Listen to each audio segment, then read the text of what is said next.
थोड़ा सा जो भी वाइब्यूज है वो देख लेते हैं। अभी तक लोगों से पढ़ा और पीछे आप लोगों कॉमन सेंस को यूज करते हैं।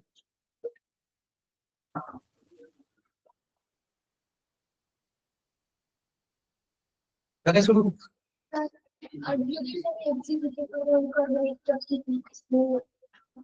देखो एग्जीक्यूटिव का रोल क्या है? Implementation of loss.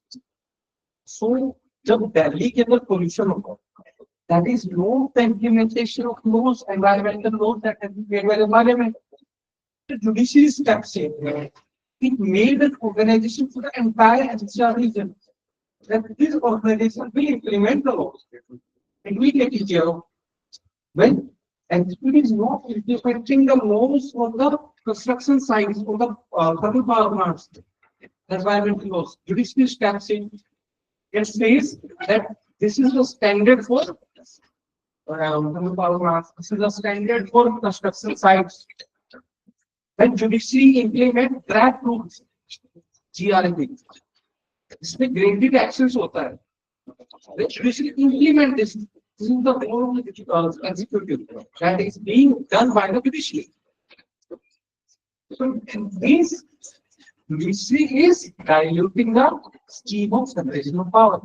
But don't worry, that's what our constitution makes us wanted.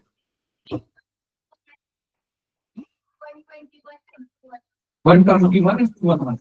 That is a different thing. 121 and 211 is a thing that judicial conduct cannot be discussed in the parliament. This is the conduct. Even if judge do something unethical or immoral or anything else, he gives a judgment that goes against the common sense. Just like MP High Court judge went on to give a judgment of time Rakhi to a rape victim. Then we should tie the Rakhi to next person, the one who raped her. So these are the things that we should sometimes do. But those conduct cannot be discussed in the parliament or state legislatures.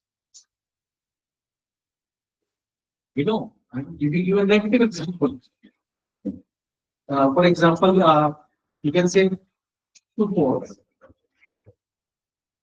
Supreme Court has given a judgment regarding Ram Janambhoomi. That is only in favor of present discontinuation for the present government. But still, this conduct for this that judgment cannot be discussed in the parliament. This is not separation of power. What is other than? Example you gave of pineapple with vinegar. So that is judicial activism.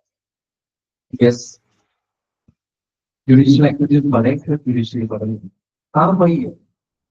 Judicial activism, judicial overreach, subjective things हैं.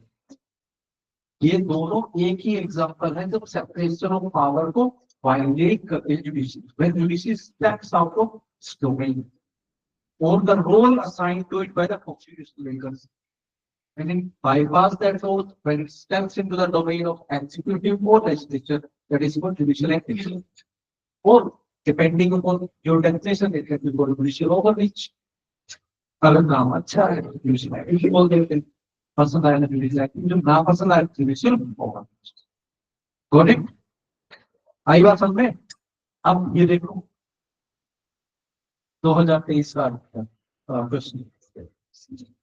See which one of the following statement best reflects the chief purpose of the constitution of a country. It determines the objective of making of necessary laws.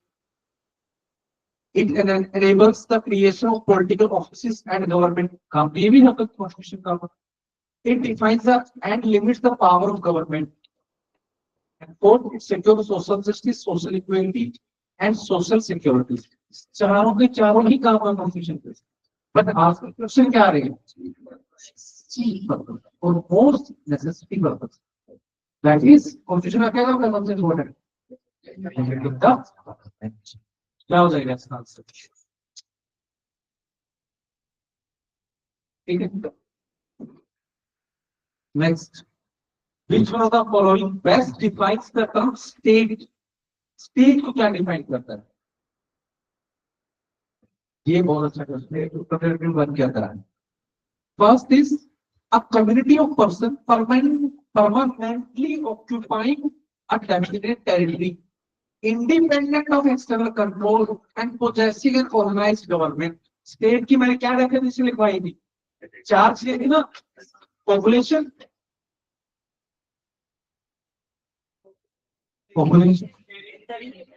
definite territory, independent of external control and organized. A politically organized people of definite territory possessing an authority to govern them, maintain law and order, protect their natural rights and safeguard their means of sustenance. क्या basin है यहाँ पे? ये third, a number of persons who have been living in definite territory for a very long time and their own culture, tradition and government. क्या missing है यहाँ पे? Sovereignty. A society permanently living in definite territory with a central authority and executive responsible to the central authority and an independent judiciary. क्या missing है यहाँ पे?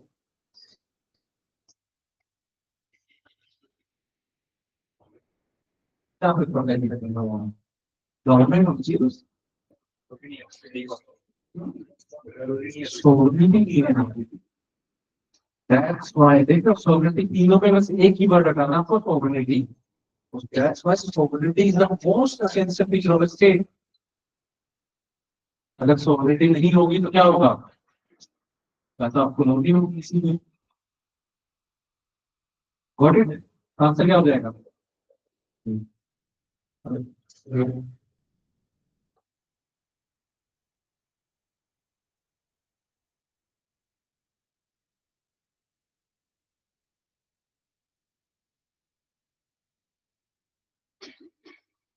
Which one of the following factors constitutes the best safeguard of liberty in a liberal democracy? एक liberal democracy के अंदर liberty को कौन safeguard करता है? What do you mean by committed judiciary?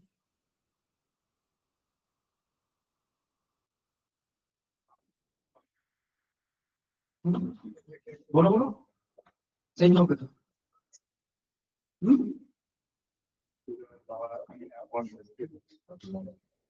तो फिर बोलो सेफगार्ड रहेगी. कम्युनिटी जुडिशरी जो है, अरे शांत आगे देखो. कम्युनिटी जुडिशरी का जो कॉन्सेप्ट था वो इंदिरा गांधी ने दिया था. She demanded that judiciary would be committed. What do you mean by commitment? Commitment to whom? अगर कमिटमेंट कॉन्स्टिट्यूशन से मतलब प्रॉब्लम है वो तो ऑलरेडी है तो गवर्नमेंट. और अगर गवर्नमेंट से कमिटेड होगी जुडिशरी तो क्या नहीं कर पाएगी? इंडिपेंडेंटली एक्ट नहीं कर पाएगी. और गवर्नमेंट अगर जुडिशरी इंडिपेंडेंट नहीं है क्या प्रॉब्लम होगी? हाँ, लिबर्टी नहीं होगी. क्यों लिबर्टी होगी? तो इंडिविजुअल के राइट्स हैं that it can not safeguard. समझ रहे हैं? चल रहा है यहाँ पे प्रोग्राम. ये भी होगा. Centralisation of power. Centralisation of power liberty को सेफगार्ड करती है? जरूरी है. सेंट्रलाइजेशन ऑफ पावर तो हिटलर के टाइम पे भी था, चाइना में भी है. What we need decentralization of power. Elected government. North Korea की गवर्नमेंट भी इलेक्टेड है. इलेक्शन होता है, प्रॉपर नोट करिए ना, ऐसे मत समझो। ठीक है, proper time to time election होते हैं, time to time laws pass होते हैं, एंड सेपरेशन ऑफ पावर। जब तीनों ऑर्गन क्या करेंगे, इंडिपेंडेंटली एक्ट करेंगे, तो judiciary can safeguard the liberty. आई बात समझ में आ रहा है कि नहीं आ रहा, पीवाई क्यों हो रहा है कि नहीं हो रही?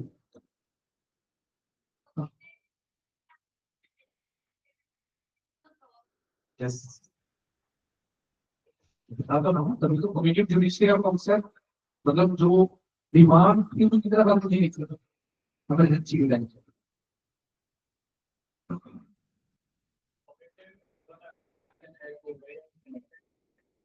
कम्युनिटी वाला जुडिशरी, जुडिशरी होना कोई जरूरी नहीं है लिबर्टी को सेफगार्ड करना, इंडिपेंडेंट जुडिशरी होना चाहिए। फिर आ रहा था जुडिशरी हो, बट हर कहना वो एग्जीक्यूटिव का माने। आई बात समझ में, अब जुडिशरी अगर हर चीज पॉलिसी की बात पे चलने लग गई तो क्या सेफगार्ड करेंगे? इंडिपेंडेंट होना जरूरी जुडिशरी का, सिर्फ जुडिशरी की एग्जिस्टेंस जरूरी, कोई फर्क नहीं पड़ता उससे। ठीक है, नेक्स्ट क्वेश्चन देखो, ये बहुत इंपॉर्टेंट क्वेश्चन, ये कॉमन सेंस का क्वेश्चन है। देखो, we adopted parliamentary democracy based on the British model. But how does our model differ from that model?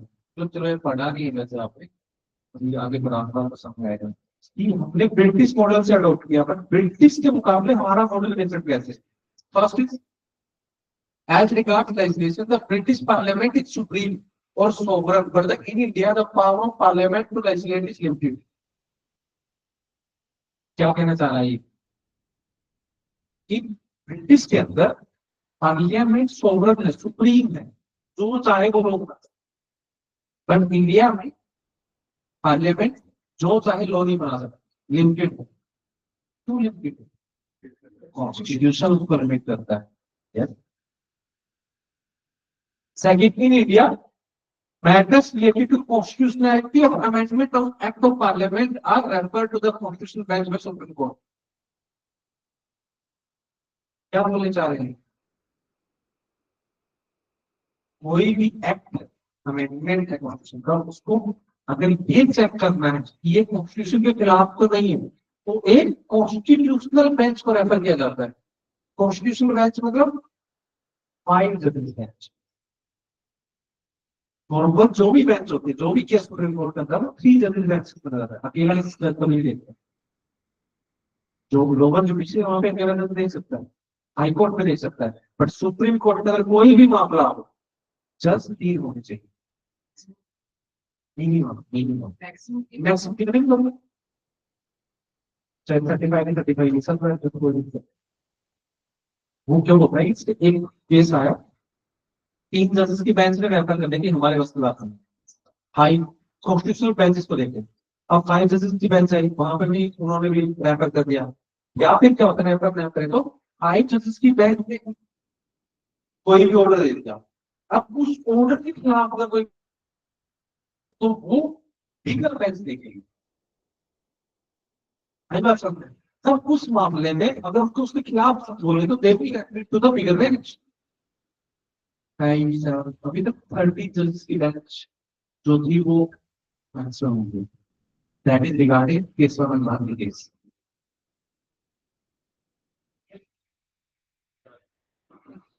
जो बैंक होती है उसमें जो जजमेंट होता है इंडिविजुअल जजेस का, वो इंडिपेंडेंट होता है काफी होता नहीं नहीं, इंडिपेंडेंट के तो रिमार्क्स दे सकते हो, बट जो ओवरऑल जजमेंट होगा वो तीनों का मिलकर ही होगा, मेजोरिटी से होता है। जैसे सप्रीम वाला जजमेंट होगी, उसके अंदर मेजोरिटी जजमेंट क्या था कि आपका जो राइट टू रिलीजन है that is subjected to article 14 और this is no, girls are allowed to go into the Florida and fast temple. But at that time, there was a single women member in that bench, Hindu Lodra. What she said that Judges should not interpret the religious text or religious, or you can say, customs. She was the women member, and she was the only dissenting member in that judgment. कि भाई जजेस का काम नहीं है religious चीजों को interpret करना। आई बात समझे? तो वो अलग से ऑब्जर्व आएगा, ऑब्जर्वेशन आएगी कि ये जो जजमेंट हो गई, ये ऑब्जर्वेशन है, तो जजमेंटों को तीनों ही बन गए। पार्लियामेंट बिल पास करता है, सारे में कर एग्री नहीं होते ना, बट लोग एक तरह से क्या होते हैं, पार्लियामेंट ने पास किया है।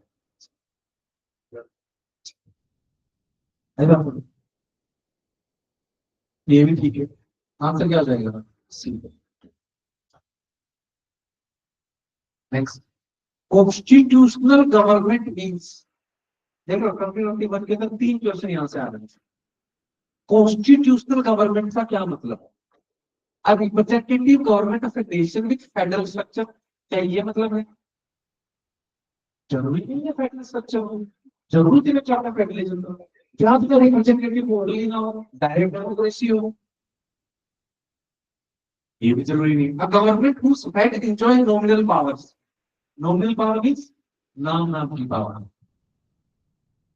ठीक है, जैसे प्रेसिडेंट, बड़ा जरूरी नहीं। यूएसए के अंदर जो हेड है वो कौन है? प्रेसिडेंट। क्या उसके पास सिर्फ नॉमिनल पावर्स है? सही, real powers. A government whose head enjoy real powers, जरूरी नहीं। इंडिया के अंदर जो हेड है वो कौन है? प्रेसिडेंट। क्या रियल पावर्स है? रबर स्टैम्प हो, रबर स्टैम्प हो जाता हमारे प्रेसिडेंट, कुछ नहीं कर सकते मुझसे, बेरिंग 1 or 2 exceptions कोई। और the government limited by the terms of the constitution, तभी ऐसी गवर्नमेंट को मैं क्या बोलूंगा? Constitutional government. आई बात समझ में? नहीं भी पता तो वर्ड से समझ में आना चाहिए,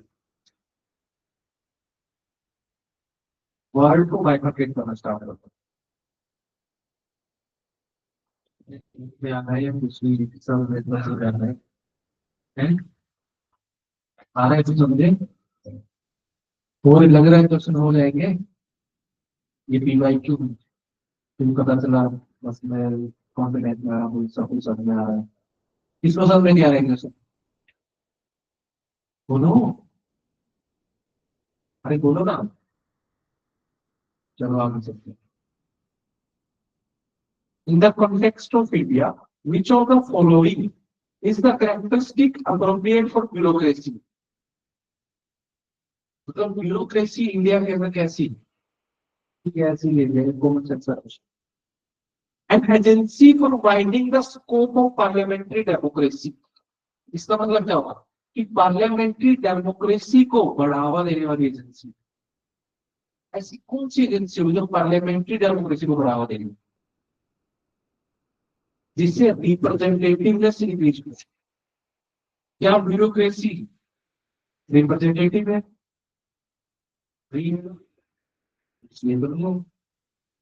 An agency for strengthening the structure of federalism. Bureaucrats, we can say, जो IAS officers हैं, they are agents of center. तो फैक्टिकल है उसके अंदर, आप जब एक IAS लग जाओगे तो आपको हटा नहीं सकते। स्टेट गवर्नमेंट मैक्सिमम आपका काम इतना ही कर सकती है कि आपको सस्पेंड कर दे, रिमूव नहीं कर सकते। रिमूव करने के लिए प्रेसिडेंट को रिमूव करना पड़ेगा, ठीक है, बट ये भी नहीं है। An agency for facilitating political stability and economic growth.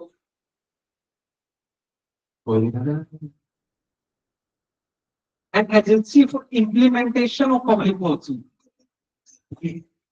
आपका काम क्या होगा? एफजी रहेगा, स्कीम को इम्प्लीमेंट करो, एनएफएसए को इम्प्लीमेंट करो, ये स्कीम आ गई प्रधानमंत्री कौशल विकास योजना, इसको क्या करो? इम्प्लीमेंट करो। समझा रहा हमको? Next, in the context of polity, which one of the following would you accept as the most appropriate definition of liberty? देखो क्वेश्चन कैसे आ रहे हैं, ये सारी ही डेफिनेशन है लिबर्टी की, बट मोस्ट अप्रोप्रिएट क्या है ये बता रहा हूं। Protection against the tyranny of political rulers, absence of restraint, absence of restraint क्या है, लिबर्टी है, बट नेगेटिव लिबर्टी, पूरी लिबर्टी तो नहीं। Opportunity to do whatever one likes है लिबर्टी, पर जरूरी थोड़ा ना। लिबर्टी क्या है, कंस्ट्रेंट फ्रीडम है, अपॉर्चुनिटी टू डेवलप कंसेप्टफुली। अब ये बताओ इसका आंसर आप लोगों को करना नहीं पड़ेगा। हम्म? किस किस को डी लग रहा है, किस किस को ए लग रहा है, क्यों चाहिए होती लिबर्टी? हम्म? ए किसी को नहीं लग रहा, यही बात है। Next, which one of the following reflects the most appropriate relation between law and liberty?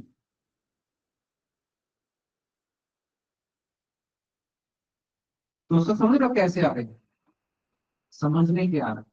आपने चीजों को अंडरस्टैंड किया है तभी सही रहेगा। तो लॉ और लिबर्टी का मोस्ट अप्रोप्रिएट रिलेशनशिप क्या है? If there are more laws there will be less liberty, if there are no laws there is no liberty.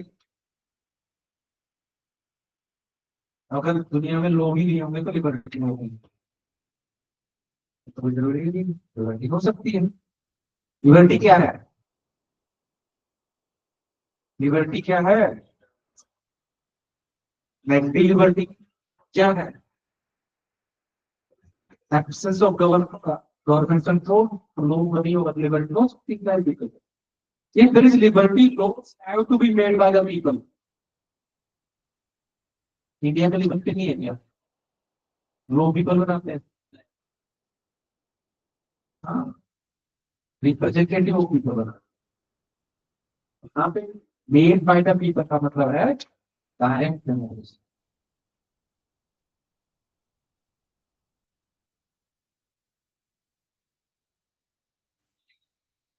और if laws are changed too often, liberty is illegal. ये तो कोई जरूरी नहीं है, example बताओ। हो सकता है लोगों में डिबेट डिस्कशन हो, जरूरी हो उनको चेंज करना, तो लिबर्टी कैसे देंगे कैसे आप? हम्म? चेंज कर रहा होगा अगर टीम बहुत ज्यादा हो तो लोगों की ओपिनियन को करने लगे, तो उसे लिबर्टी नेसेसरली नेसेसरी कम होगी या जा रहे हैं, जरूरी नहीं। और डेफिनेटली कुछ कह ही नहीं सकते, it will be dependent upon the circumstance और type of laws that the state is changing. अरे आ रहा है कि नहीं आ रहा समझ रहे हैं? नेसेसिटी नहीं है इसमें, ये भी पॉसिबिलिटी है, ये भी पॉसिबिलिटी है, ये भी पॉसिबिलिटी है, बट नेसेसिटी नहीं। ये क्या, if there are more laws there is less liberty. जितने ज्यादा गवर्नमेंट लॉ बनाएगी उतनी ज्यादा गवर्नमेंट का क्या होगा, इंटरफेरेंस होगा, और जितना ज्यादा गवर्नमेंट का इंटरफेरेंस होगा उतनी कम।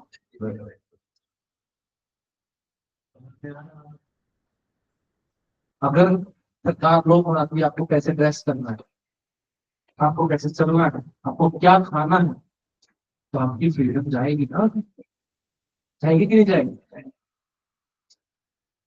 एक बात समझ रहे हो, डेंजर्स क्या है गवर्नमेंट के टू मच कंट्रोल के, government is coming in the bedroom of people. आ रही है ना गवर्नमेंट, प्राइवेसी को वायलेट अगर कर रही है, that's why there is a right to privacy.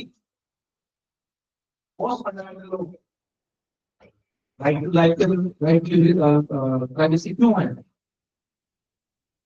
To protect you from the government interference, ताकि गवर्नमेंट ऐसा कोई लॉ ना बना दे जिससे आपका राइट टू प्राइवेसी और आपकी खुद की डिग्निटी सेट रहे।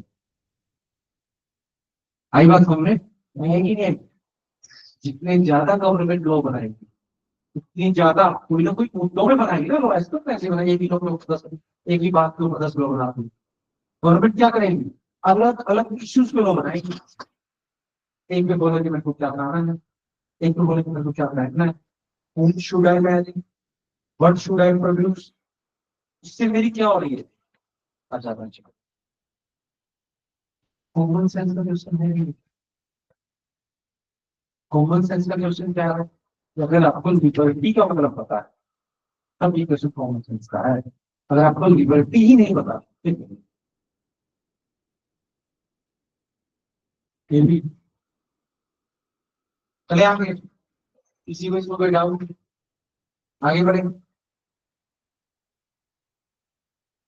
लग रहा है क्वेश्चन हो जाएंगे यूपीएससी के। Consider the following statement. Same constitutional government के ऊपर फिर से आ गया।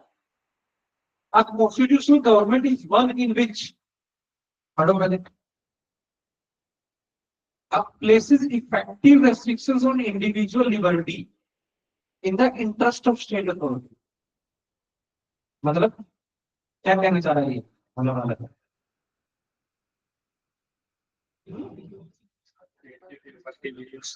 स्टेट की सिक्योरिटी के लिए इंडिविजुअल लिबर्टी को छीने जो वो कॉन्स्टिट्यूशनल गवर्नमेंट है। क्या ये बात सही है?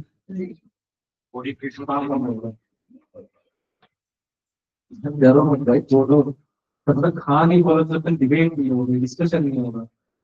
Politics democratic discipline places effective restrictions on the authority of the state in the interest of individual liberty. लोगों की लिबर्टी को बचाने के लिए रेस्ट्रिक्शंस लगा रहे हैं किसके ऊपर? कॉन्स्टिट्यूशनल गवर्नमेंट क्या था? Limited government. यहाँ पे गवर्नमेंट लिमिटेड है कि यहाँ पे गवर्नमेंट लिमिटेड है? क्या आंसर हो जाएगा?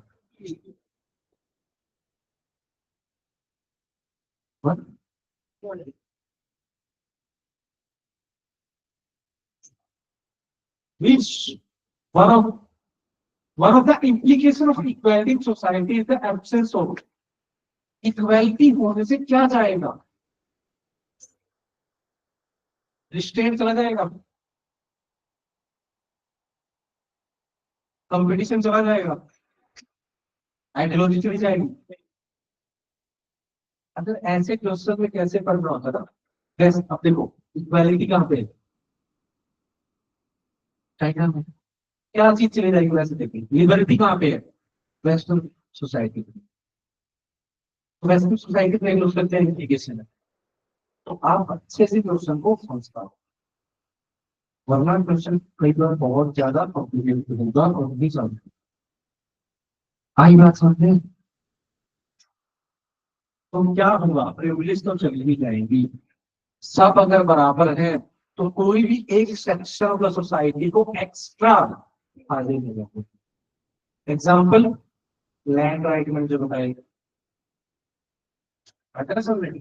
लैंड राइट्स किसी एक सेक्शन ऑफ सोसाइटी को ना होके सबको है। वो किसका पार्ट का? इक्वालिटी का। कौन सी इक्वालिटी हो?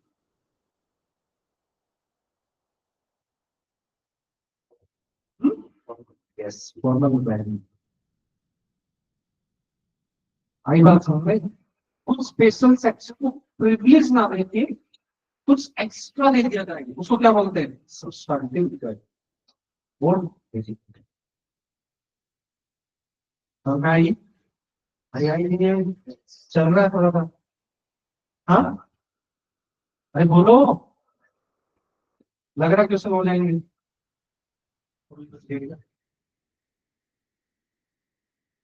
The main advantage of parliamentary form of government is that क्या एडवांटेज है पार्लियामेंट्री फॉर्म ऑफ गवर्नमेंट के? The executive and legislature work independently. India में कौन सी फॉर्म ऑफ गवर्नमेंट है? पार्लियामेंट्री। इंडिपेंडेंटली वर्क करते हैं। यहाँ पे इंडिपेंडेंटली वर्क करने का मतलब क्या है? सेपरेशन ऑफ पावर क्या इंडिया में है?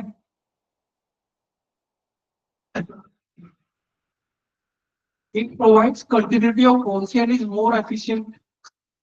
Efficient तो जरूरी नहीं है, अनपढ़ इंसान भी होम मिनिस्टर बन जाते हैं, रेलवे मिनिस्टर बन जाते हैं, पता है ना? हाँ, बेचारा बता लगते हैं। समझ रहे हो ना मैं क्या कहना चाह रहा हूँ? तो जरूरी नहीं है कि एफिशिएंट हो, और कंटिन्यूटी ऑफ पॉलिसी तो हो ही नहीं सकती। कल को नई गवर्नमेंट आएगी, नई पॉलिसी बना देगी। चल रहा है इसको समझो कि इंडिया के अंदर कौन सी गवर्नमेंट है? इंडिया के अंदर कंटिन्यूटी ऑफ पॉलिसी है। Executive remains responsible to the legislature. बोलो बोलो। अगर पार्लियामेंट की फॉर्म ऑफ गवर्नमेंट है तो एग्जीक्यूटिव कहां से जाएंगे? लेजिस्लेचर से जाएंगे। लेजिस्लेचर से अगर पार्लियामेंट जाएंगे ना, एग्जीक्यूटिव जाएंगे तो क्या होगा? रिस्पॉन्सिबल होंगे। The head of the government cannot be changed without an election.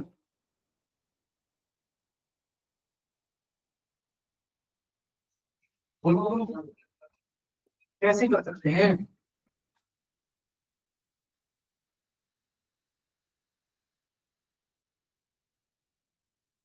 वो तो थोड़ा सा दिमाग का लगा है। महाराष्ट्र वालों को तो पता ही होगा ये बात।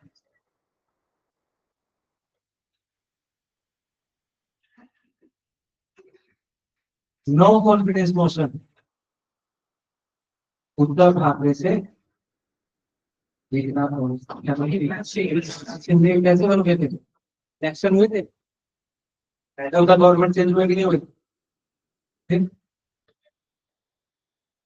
Can not be change. ये बात सही है। क्यों है idea parliament reform of government? It can be change without election. बोलो। Because we do not elect a prime minister or chief minister, we elect representatives, and it's up to our representative to choose head of the government. हम नहीं choose करते हैं PM को या CM को, ये कहीं से गलत नहीं है। Because छोड़ी of the parliament reform of government. आई बात समझ में? तो क्या आंसर हो जाएगा?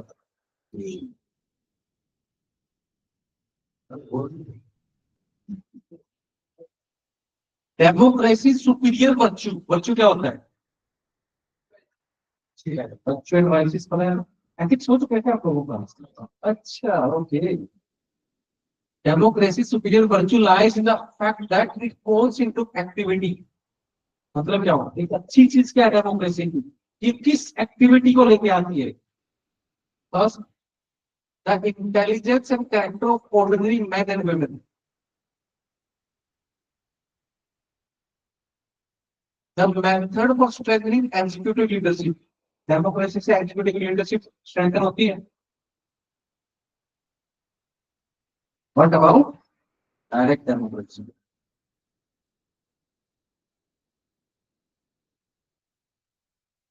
A superior individual with dynamism and vision.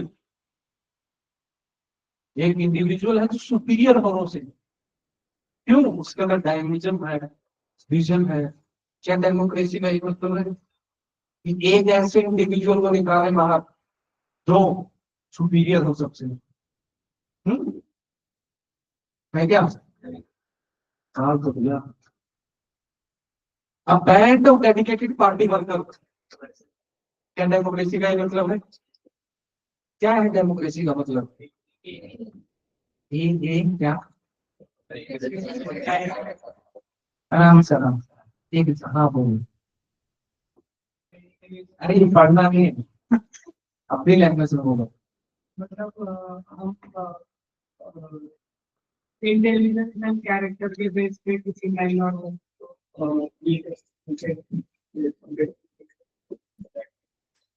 हाँ बोल।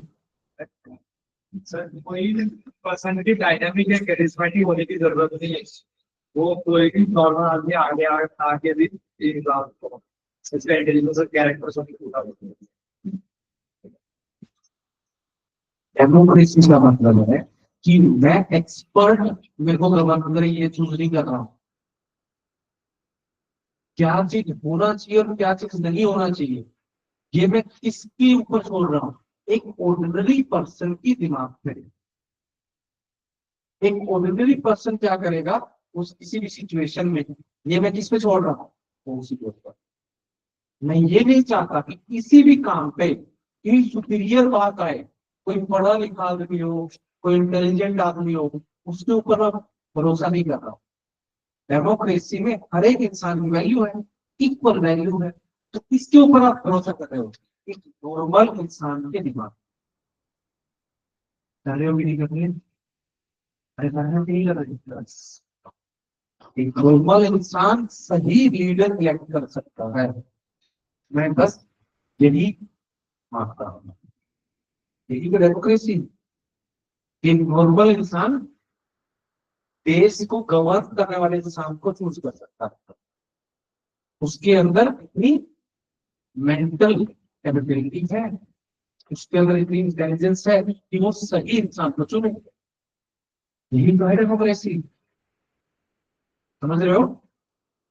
नहीं समझ रहे क्या? कि इस बात को चूज करने के लिए कि कौन इंसान सही है गवर्न करने के लिए, मेरे को कुछ एक्स्ट्रा इंटेलिजेंस जरूर ना हो, एक ऑर्डिनरी मैन भी चूज कर सकता है। That's what democracy is, that's what the belief of democracy is. ठीक है, next. With reference to Constitution of India, consider the following: fundamental rights, fundamental duties, चलिए लो छोड़ो, फिर जब DPS की तरह पढ़ाई करता है खत्म, बस।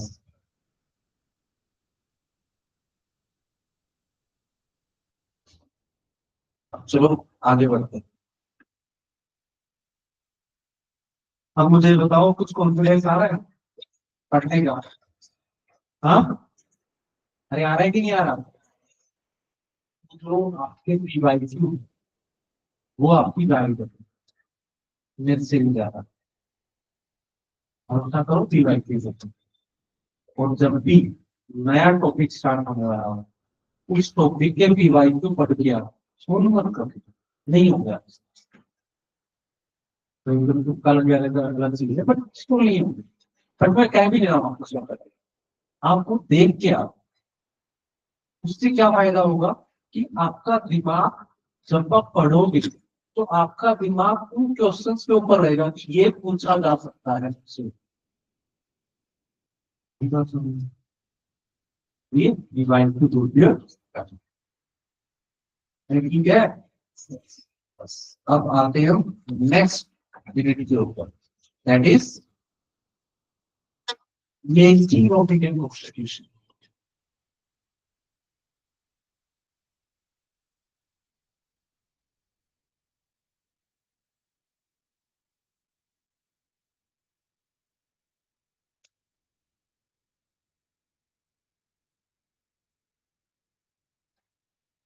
Making of Indian constitution for evolution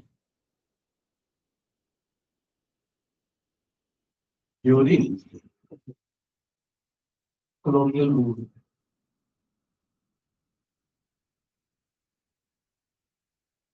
colonial rule के टाइम पे कॉन्स्टिट्यूशन कैसे इवॉल्व हुआ, तो उसके लिए हम टू पार्ट्स में इसको डिवाइड करें। फर्स्ट, हिस्ट्री पढ़ी अभी तक? चलो थोड़ा सा ट्राई करूंगा स्टोरी बताने का। ये टॉपिक मैं पढ़ा रहा हूँ, हिस्ट्री में पढ़ने का। तो वो जो कॉलोनियल रूल था वो दो तरीके का रूल था, एडमिनिस्ट्रेशन जो था कॉलोनियल टाइम पे वो कुछ है दो तरीके का। अरे साहब सुनो, कैसे था? एक, जब राज जो था वो कंपनी का, इसको हम क्या बोलते हैं? कंपनी। कौन सी कंपनी थी? East India. Second,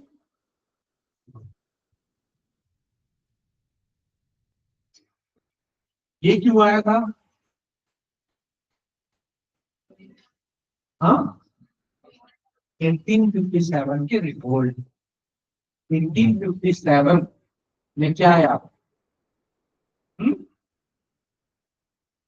people of India rebelled against the company.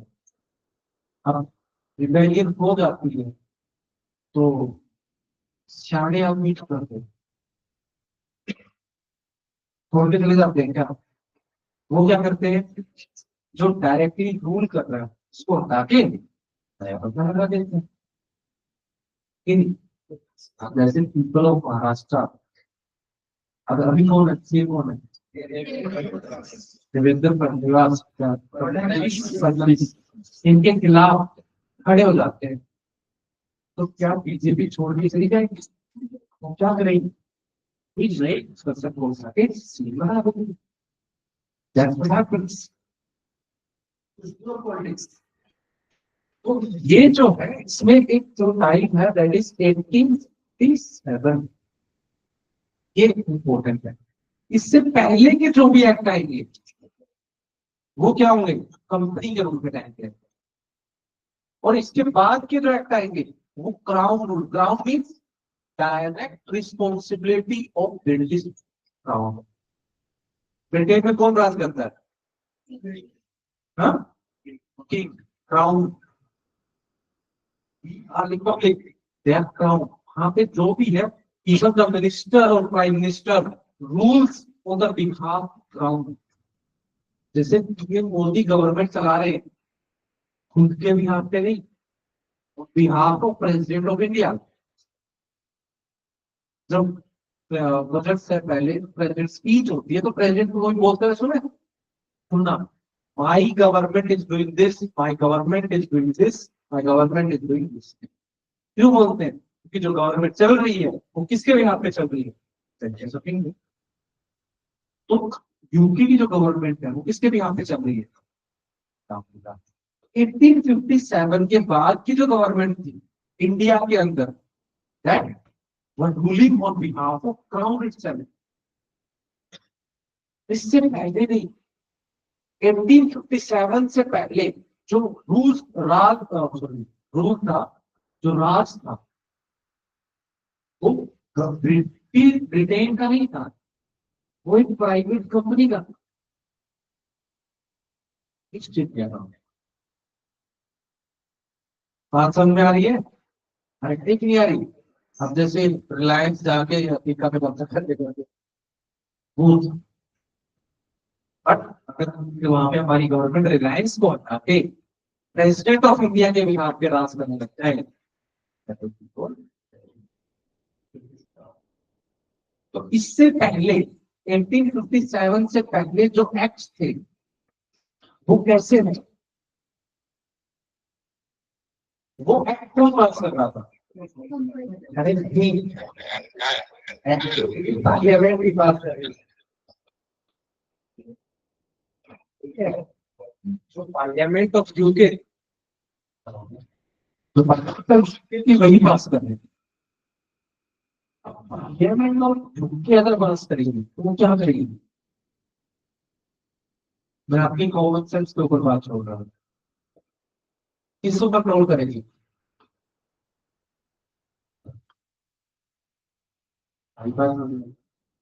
और एक अगर आप दूर बैठ के किसी के ऊपर राज कर रहे हो, लॉजिक बता रहा हूँ आपको। इंसान अगर राज कर रहे हो तो क्या करोगे? आप सेंट्रलाइजेशन करोगे कि डिसेंट्रलाइजेशन करोगे? सेंट्रलाइजेशन करोगे आप, ताकि एक इंसान से समझ सको सारी चीजें। 10 आदमी को बना के अलग अलग लोगों को स्टोरी सुनाई, हर जाओ। आई बात समझे? तो 1857 से पहले जो भी एक्ट आएंगे, एक अपने दिमाग में बात आपको रखनी है कि क्या हो रहा है? सेंट्रलाइजेशन हो रहा है। 1857 में लोगों ने क्या कर दिया? रिवोल्ट कर दिया। और फिर उसके बाद तो मॉडरेट्स, तिलक, गांधी जी, लोग खड़े हो गए। उनकी डिमांड क्या होगी? क्या डिमांड करते हैं इंसान? और करते ही नहीं करते, ये करते ही नहीं करते, तो क्या होगा?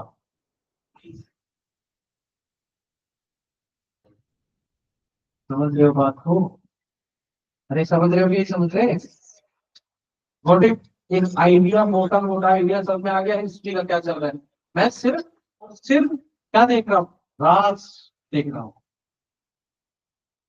जो रूल्स थे मैं वो देख रहा हूँ।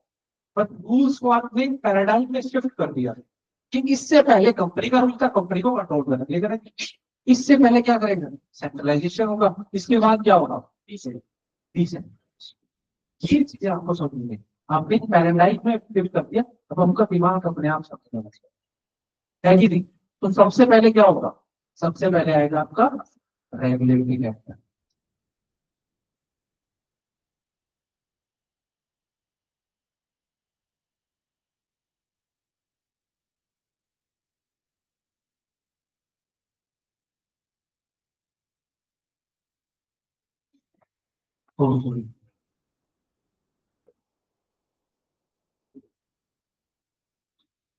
इससे पहले 73 से पहले तुमको क्या दिख रहा है? मतलब कुछ हिस्ट्री में याद आ रहा है?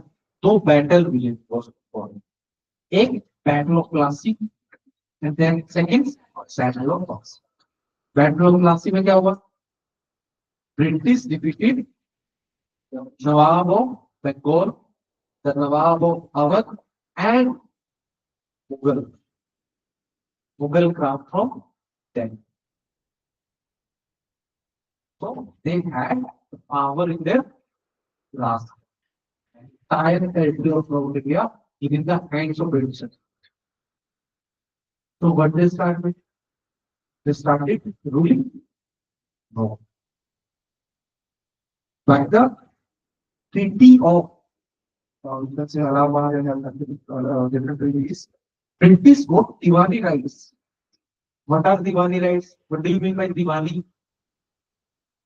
हाँ, अरे बोलो बोलो, अच्छा बोलो बोलो सब।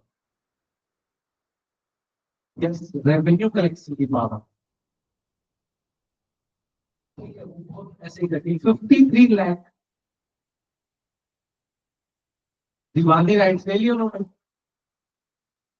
आई बात समझ में? और निजामत फंक्शन भी नहीं।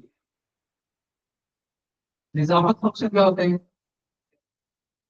निजामत क्या होता है? Administration of all appropriately judicial functions. बोला कि मैं जुडिशियल फंक्शन करूंगी, इसके बदले पैसे दो। इससे पैसे लेंगे तो इसको बोलते हैं ड्यूअल गवर्नमेंट। फिर बैटल ऑफ बक्सर हुई, क्योंकि जो नवाब ऑफ बंगाल से इन्होंने अपॉइंट किया, मुझसे जो अपॉइंट किया वो इनके खिलाफ बेकार नहीं कर देंगे। आई बात समझ, मतलब इतने नाम हम याद करने की जरूरत नहीं, वो हिस्ट्री में कर लो, समझो चल क्या रहा। तो 1664 से 1764 से उन्होंने जब मुगल को ही हरा दिया था, तो जाके बोले बंगाल के नवाब उनको ही हरा दिया। अब क्या होगा? अब चलेगी, एक सिस्टम होता है डायरकी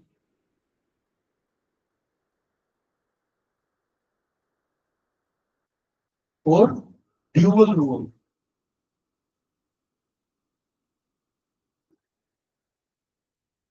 इसमें क्या था कि जो ब्रिटिश थे, इन्होंने क्या किया, जो तरह से पैसा आता है, रेवेन्यू कलेक्शन एंड एवरीथिंग, जिससे राज किया जाता है, निजामत फंक्शन, ये सब क्या करेंगे?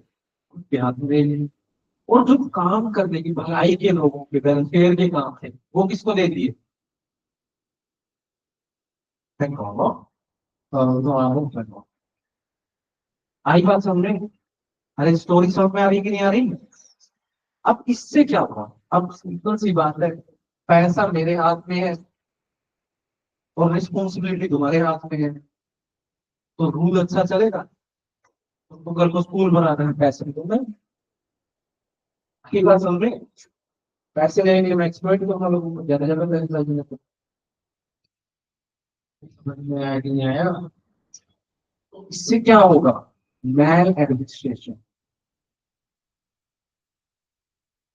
आई समझ बात?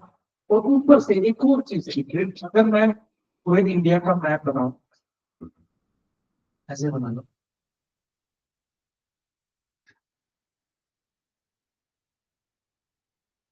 यहाँ पे क्या है? बेंगलोर। यहाँ पे क्या है? मद्रास।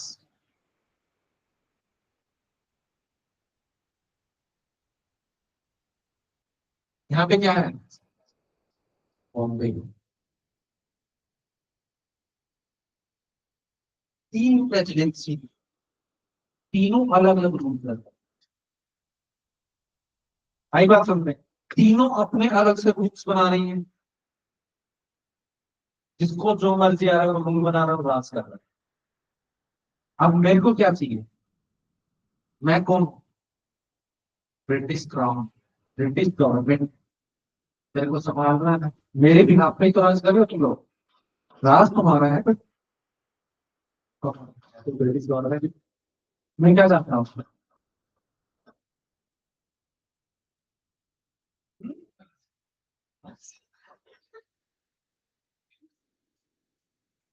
मैं चाहता हूँ कि आप मेरे को रिपोर्ट करो, और मैं रिपोर्टिंग के लिए तुम्हारे ऑडिट वगैरह कर रहा हूँ, तो इनके अलग रूल है, इनके अलग रूल है, इनके अलग रूल है। मैं कहा जरूर, तो मैं क्या करूँगा?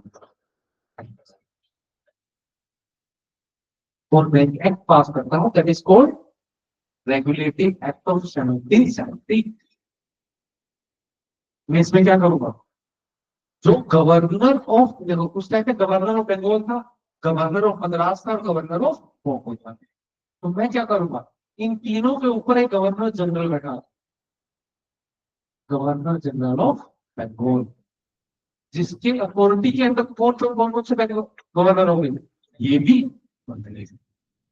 वरना जो, अब सिंपल सी बात है, तुम सोच के देखो, अब यूपी का गवर्नर है और एक महाराष्ट्र का गवर्नर है, क्यों मानेंगे कोई किसी को? की भी अथॉरिटी सेम है, की भी अथॉरिटी सेम है, आपस में कॉन्फ्लिक्ट भी होंगे। And this was the conflict that was scene during the Maratha conflict. Marathas को हैंडल करना था उनको, टीपू सुल्तान को हैंडल करना था।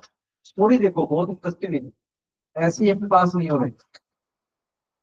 मराठास को कंट्रोल करना है, किसको? क्योंकि उस टाइम पे नॉर्थ इंडिया में कोई बचा नहीं, दो ही लोग में इनके खिलाफ, एक हैदर अली, एक हैदराबाद के निजाम को, they were already they were in alliance with British, and the real challenge was Maratha. So they need to centralize the command. This was the issue that was faced during first Maratha war. इन्होंने कर लिया कुछ training, उनको पसंद नहीं आया, इन्होंने फिर फोर्सेस भेजी और सेपरेटली डिसाइड। तो this was the issue that need to be tackled by the Britishers. So what they did? Centralize the authority. Did what? Governor General of Bengal. Why Bengal? Not Governor General of Bombay, not Governor General of Madras. Goal was the heart of India at that time. बड़ी presidency थी, यहाँ क्या ही था, कहा से emotional मत हो जाना ना, इसके अंदर वीडियो भी देखो। हाँ, but not as compared to Bengal. Bengal was the richest province of India at that time, due to a lot of agriculture, a lot of trade, trade बहुत था, agriculture बहुत था, and the gateway of India was Bengal. और India अभी का India मत सोचो, बांग्लादेश भी सोचो, बंगाल अभी वेस्ट बंगाल मत सोचो, entire Bangladesh is Bengal, nothing but Bengal, and entire northeast is nothing but Bengal. आई बात समझे। अब मैं क्या करूंगा, एडमिनिस्ट्रेशन को ठीक करने के लिए क्या करूंगा, अब मैंने गवर्नर जनरल तो बना दिया रूल करने के लिए। अब गवर्नर जनरल ऐसे थोड़ा ना बना दूंगा, मैं क्या करूंगा, काउंसिल ऑफ मिनिस्टर की तरह से हमारे क्या होता है, पीएम रूल करता है, पीएम को असिस्ट करेंगे क्या है, काउंसिल ऑफ मिनिस्टर्स। अरे है कि नहीं, तो ऐसे ही मैंने काउंसिल बनाई, उस काउंसिल को मैंने क्या नाम दिया, executive council. Why executive council, rule बनाएंगे तो फिर लेजिस्लेटिव काउंसिल होनी चाहिए, एग्जीक्यूट करेंगे उनको, इम्प्लीमेंट करेंगे, पावर उन्हीं के पास थी, रूल्स बनाने की पावर गवर्नर जनरल के पास ही है, तो लेजिस्लेटिव फंक्शन भी किसके पास है।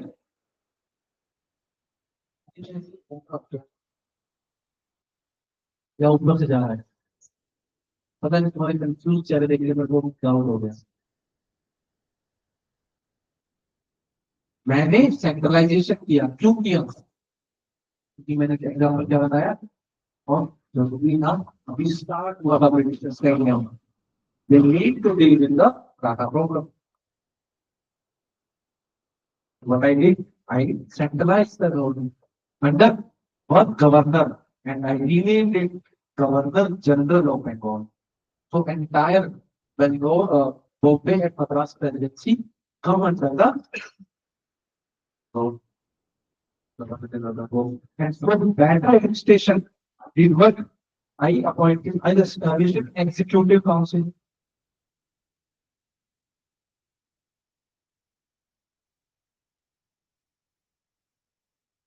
एग्जीक्यूटिव काउंसिल क्या होगा, जो असिस्ट करेगी गवर्नर जनरल को और इम्प्लीमेंटेशन ऑफ पॉलिसीज। और मैंने क्या किया, जहाँ पे कॉन्फ्रेंस से नहीं हो रहे थे, तो मैंने एक सुप्रीम कोर्ट बना दिया। अब आपके ये काम है कि सामने तो हो क्या रहा है, देखो देखो रेगुलेटिंग एक्ट, ये वाली चीजें कितनी है आपको,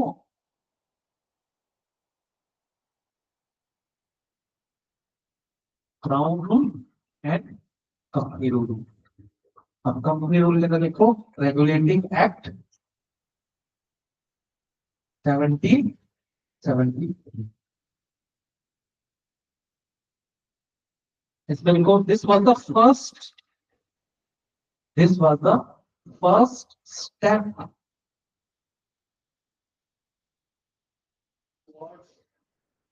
towards this parliament or British government control, over East India Company. This was the first step towards British government control over East India Company. Second point देखो, Governor of Bengal,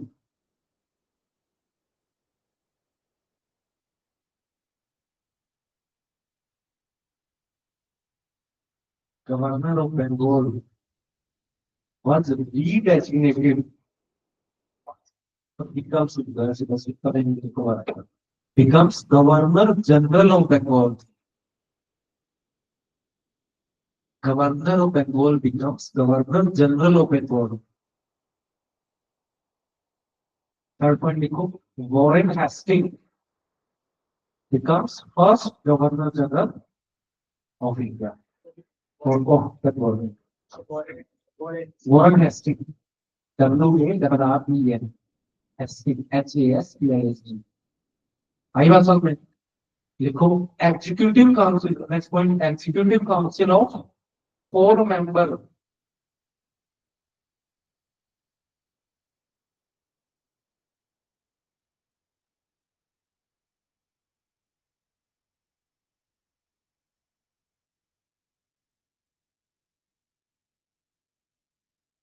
executive council of 4 members was created to assist the governor.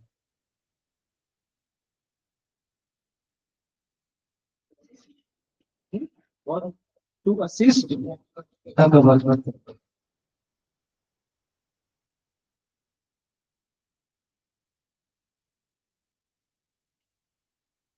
Next, you know, Supreme Court of Calcutta. Supreme Court of Calcutta. Here, Calcutta. Court of Calcutta was formed during, was created in 1774. आपके पास एक homework है. Who was the first Chief Justice of Supreme Court of Bengal? First Chief, आपको पता नहीं है? Supreme Court of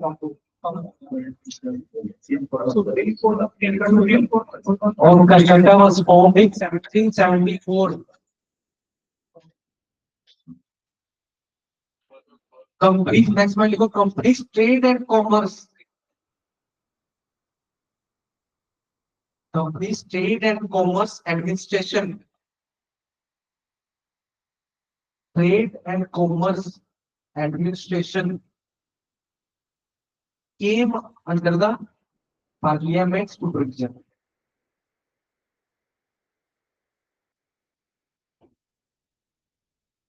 आई बात समझ में क्या चल रहा है? Supervision. अब देखो, मतलब मेनली क्या था ना, मैंने क्या कर दिया? अरे शान, सुनो देखो एक बात. मैंने क्या किया है? मैंने गवर्नर जनरल बना दिया. जो अपॉइंट कौन करेगा? British crown. ब्रिटिश क्राउन किसको अपॉइंट करेगा? Governor general. Governor general executive officer members को अपॉइंट करेगा. काम क्या करेगा? पॉलिटिकल अफेयर्स को देखेंगे. उसके ना मराठा प्रॉब्लम से निपटना उनको. आई बात की क्लियर. पर ईस्ट इंडिया कंपनी अभी क्या कर रही है? ईस्ट इंडिया कंपनी क्या कर रही है? रेवेन्यू एडमिनिस्ट्रेशन देख रही है. एंड ब्रिटिश क्राउन क्या कर रही है?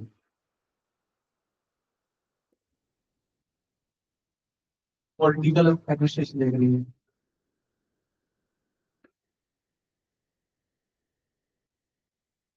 तो क्या आएगा? मेरे को एक अच्छे से काम अलग अलग दोनों कर रहे हैं कि मैं पॉलिटिकल काम अच्छे से करूं और क्या करूं? अब मैंने क्या किया है, और एक्चुअली में इशू हुआ क्या था ना,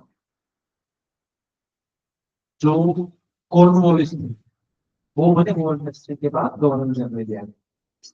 and he wanted to control everything. कि मेरा जो कमांडर इन चीफ है वो भी मेरे अंडर आए.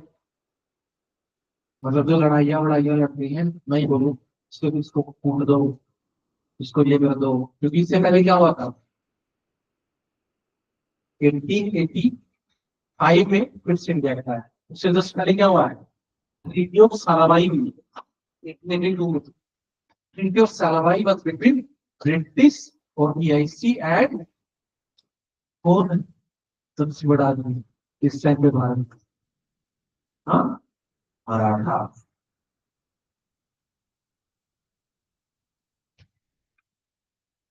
और वो 20 साल तक बोलने के लिए नीचे स्टैब्लिश की. क्यों? क्योंकि बस मोर और less of same level. Marathas were dominant.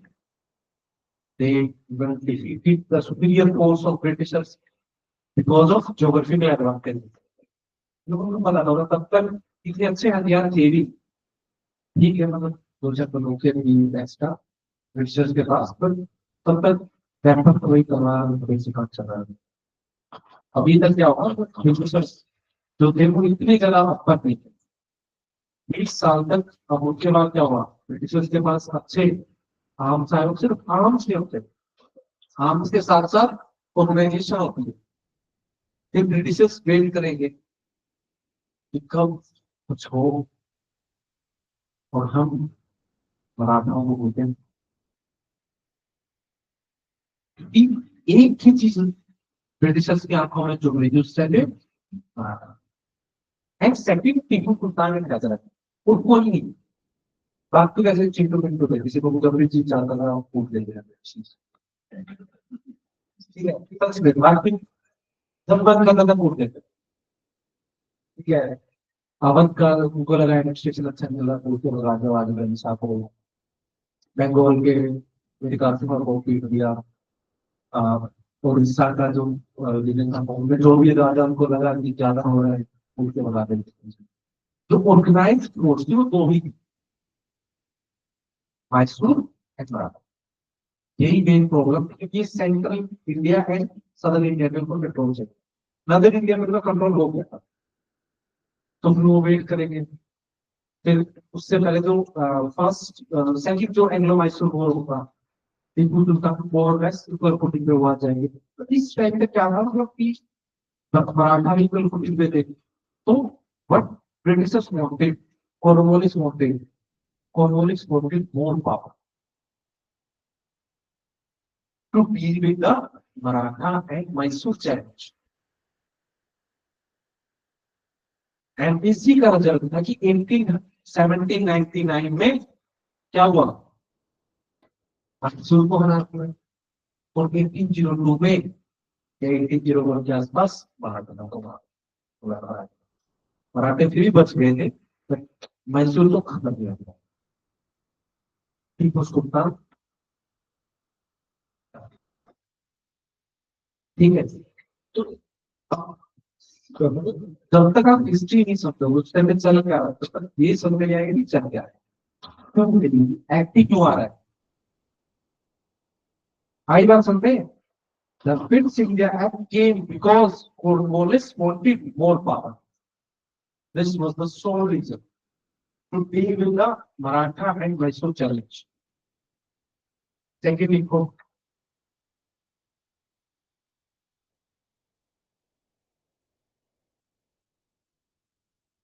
British India 1784.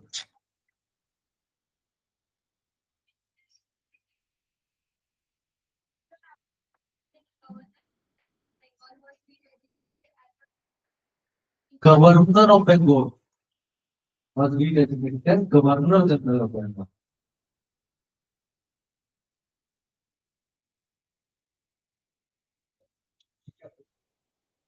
जब लोग बेंगोल से गवर्नर जनरल ऑफ इंडिया बने, आराम से आई बात सामने लिखो। फर्स्ट पॉइंट लिखो ब्रिटिश इंडिया में human control system, human control. अब ये तो कौन सी बात थी, पॉलिटिकल बात। कोई कंपनी अच्छे से हैंडल कर सकती है उस टाइम में, उनको प्राइवेटाइज क्या हो, ठीक है। जो अभी करना कोशिश कर रहे हैं, एयर इंडिया को प्राइवेटाइज कर दिया, एलाइज कर दिया, उनको कलर हो उस टाइम पे एफिशिएंटली काम करते हैं। तो fuel power control system, east India company and east India company ऐसे ही बोल रहा है। East India company handle commerce, but the British Crown controlled the political affairs.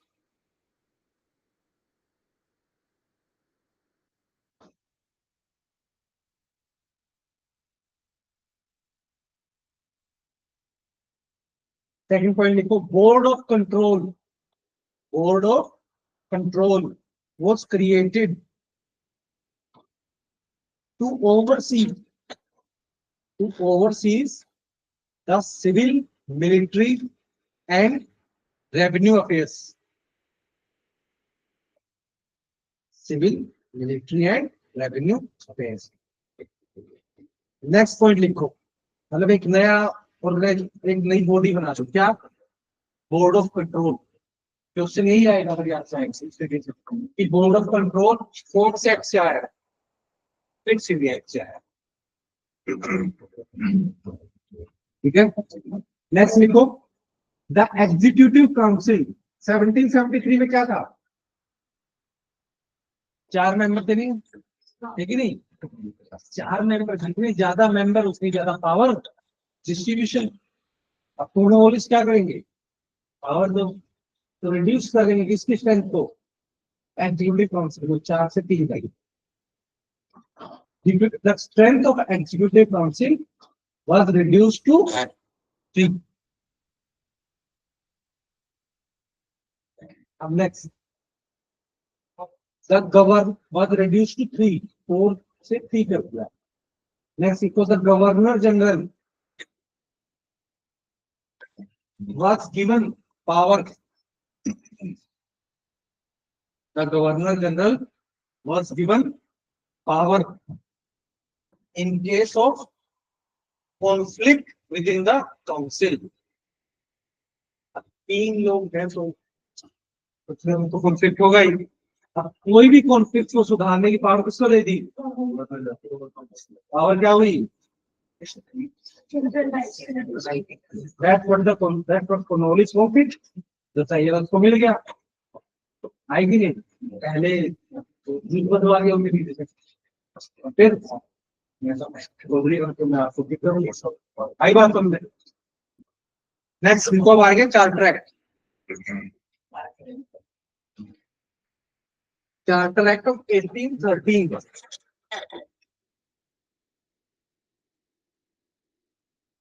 ठीक है, अब देखो इस टाइम पे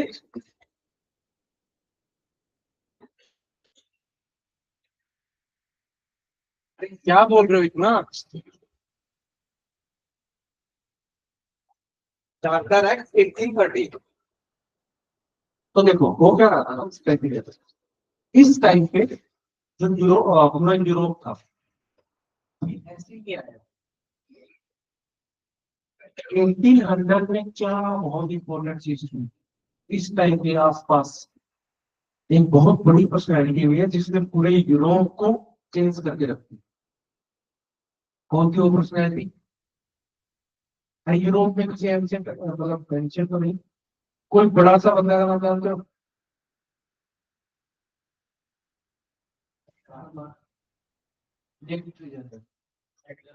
अलेक्जेंडर. Yes, Napoleon. तो नेपोलियन ने क्या किया था? समझो ध्यान से पेपर रख दो. नेपोलियन ने क्या किया था? नेपोलियन ने एकदम से पूरी यूरोप पे कब्जा कर दिया था. स्टोरी नहीं समझोगे तो समझ में नहीं आएगा तुम्हारा. नेपोलियन ने क्या किया? पूरे यूरोप के ऊपर कब्जा कर दिया.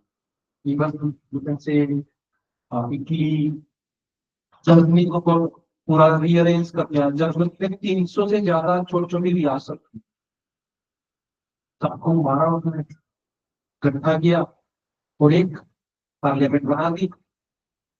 मतलब उसको रीएलेक्ट करके 39 कर दी. जब नेपोलियन हारा ना तो किसी की बस की बात इतनी नहीं थी कि वो वापस 300 कर दे.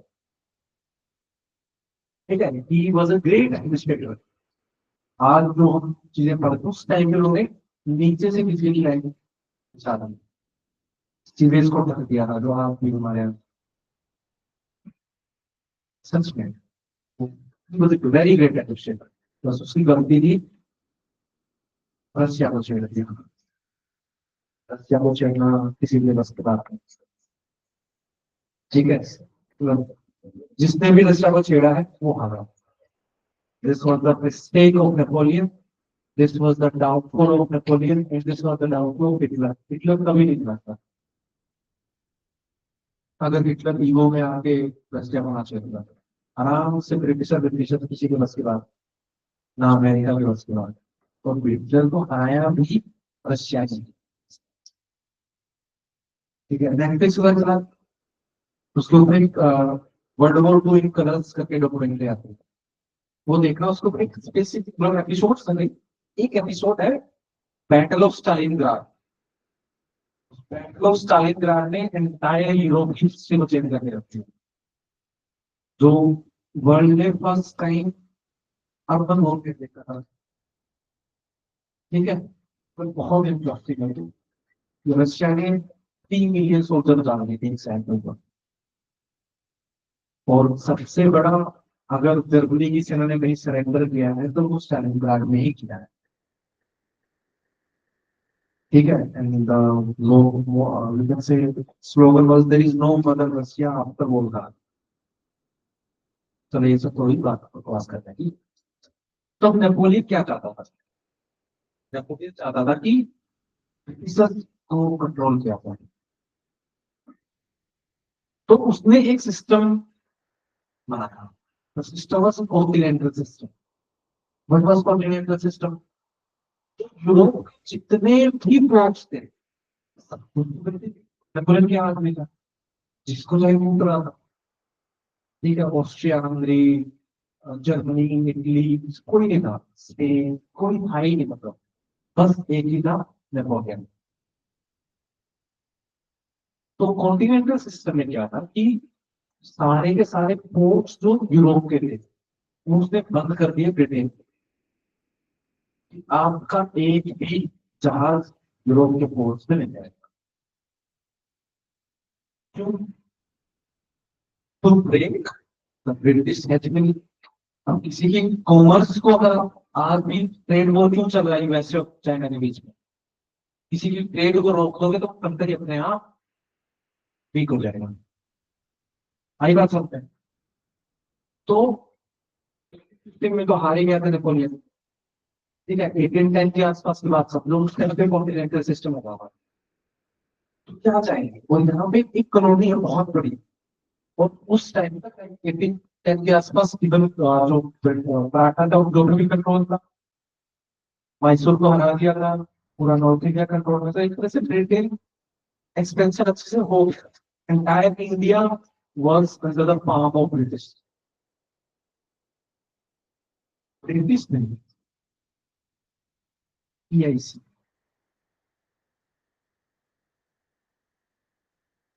East India government. और वहां की पोर्ट्स बंद है, तो क्या करेंगे? वहां पे और भी कंपनियां होंगी, ये तो एक ही कंपनी थी ना, प्राइवेट कंपनी थी, ईस्ट इंडिया कंपनी, पता है ना तुमको? एक ही कंपनी। तो ऐसी ऐसी और भी कंपनियां होंगी। तो हम ब्रिटिश क्राउन के पास जाएंगे, क्या बोलेंगे? ये क्या बात चल रही है, इनको दे रखा है सब कुछ। तो क्या होगा? मोनोपोली जो ब्रिटिश ईस्ट इंडिया कंपनी की इंडिया के ऊपर थी वो हटा दी। बस आ गई। अब बड़ा आदमी के दिन से राज कर रहा है तो थोड़ी बहुत तो दे दी जाएगी। तो दोनों मोनोपोली जो थी के ऊपर and trade with China,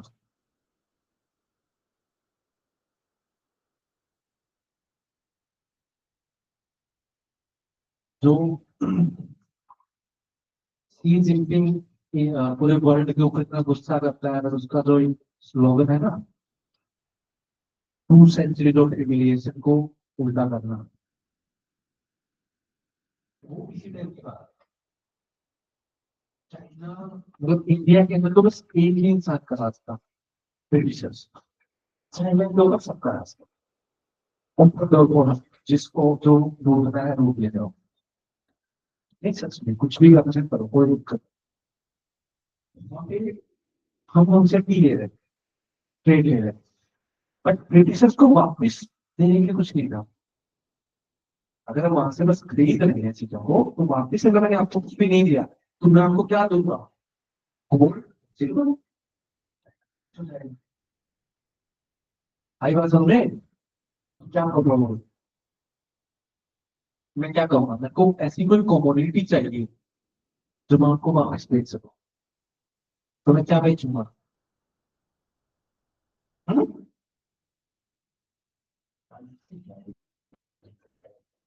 spices Europe में बहुत ज्यादा इम्पोर्टेंट है, क्योंकि ईस्ट इंडिया कंपनी को या फिर ब्रिटेन में उस टाइम जब ठंड है, उसके अंदर जो मीट है उसको प्रिजर्व करके रखना था, और मीट को प्रिजर्वेशन के लिए स्पाइसेस चाहिए था।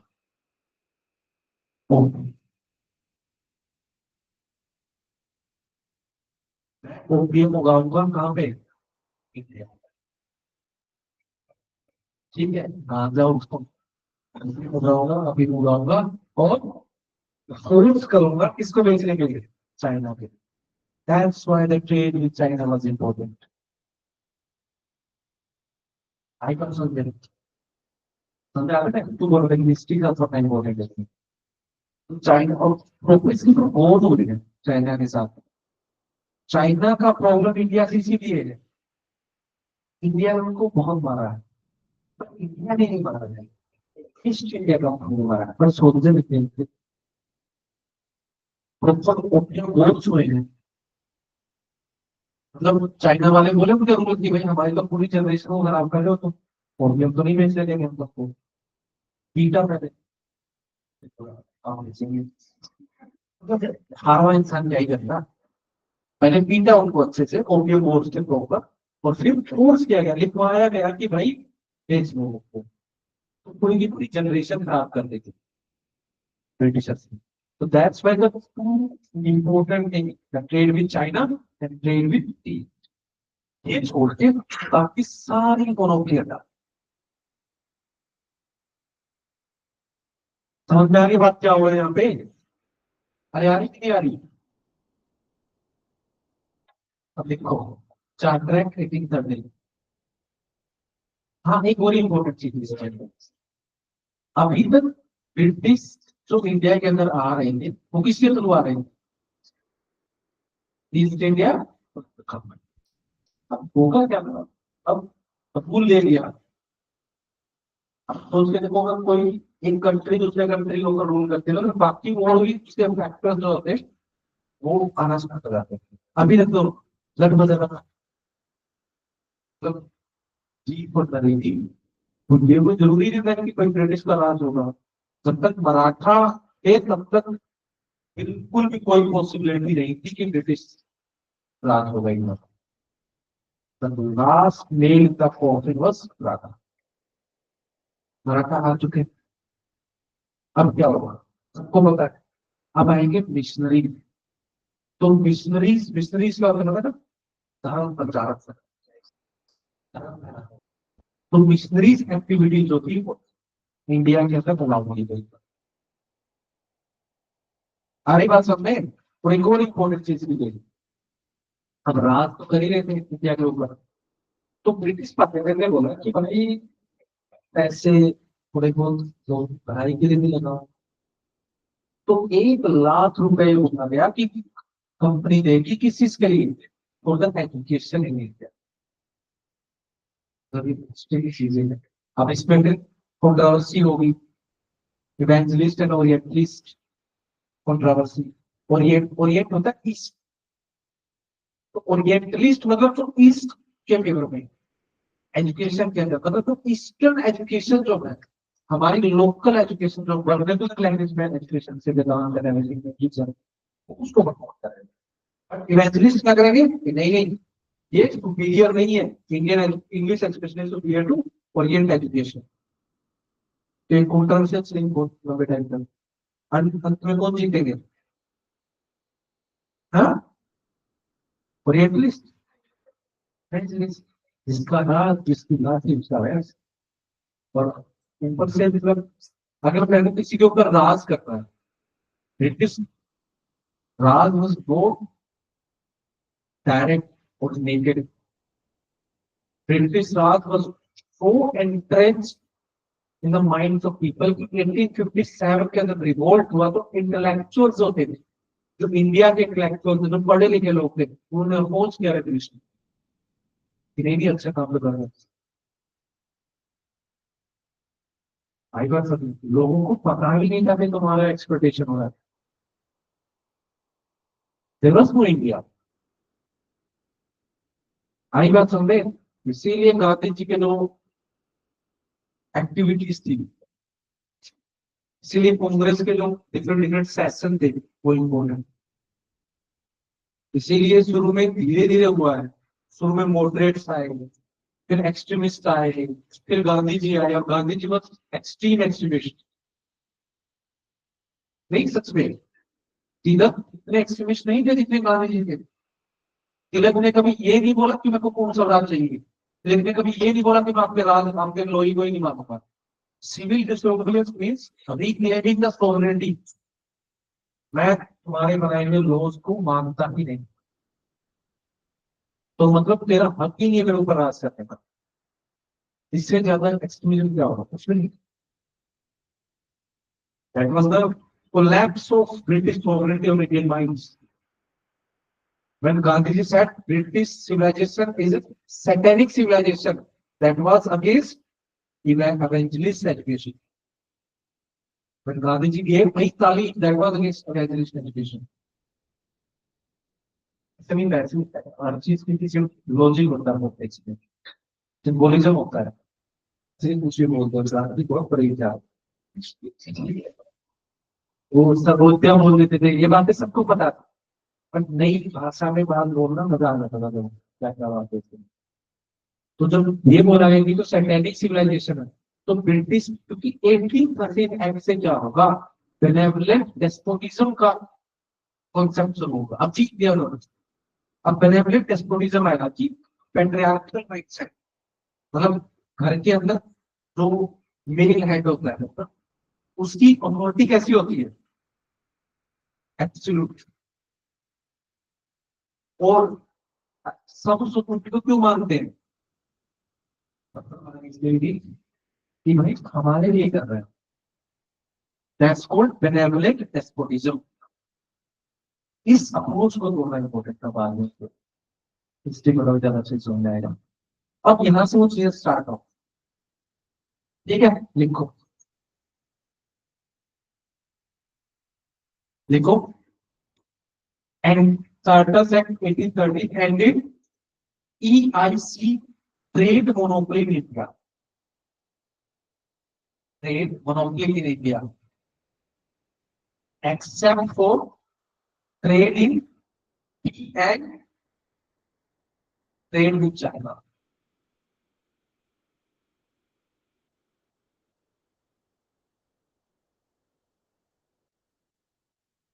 Next, company retained control over political and administrative affairs. है ओवरऑल कंट्रोल EIC का ये political and administrative affairs. Next point, allow missionary activities. Allow missionary activities in India for the first time. Next, allocated 1 lakh rupees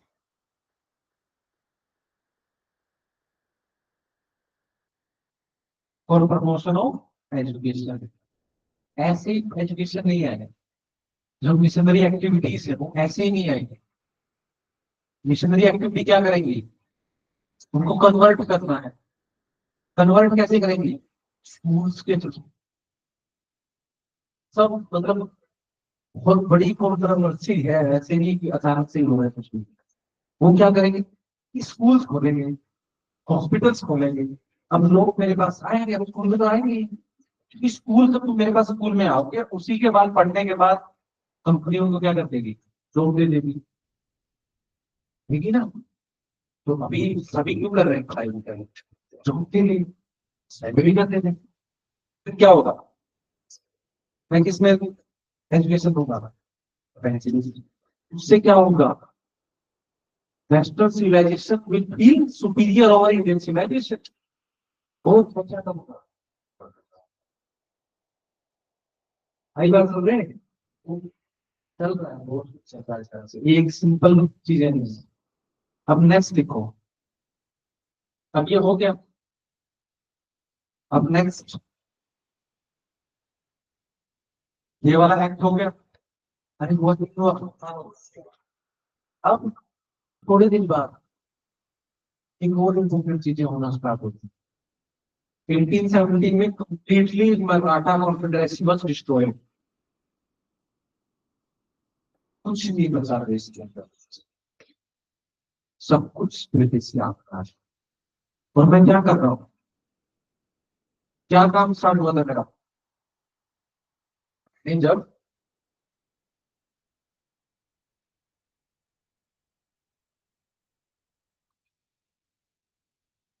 ये किया था company road में, क्या start हो रहा था,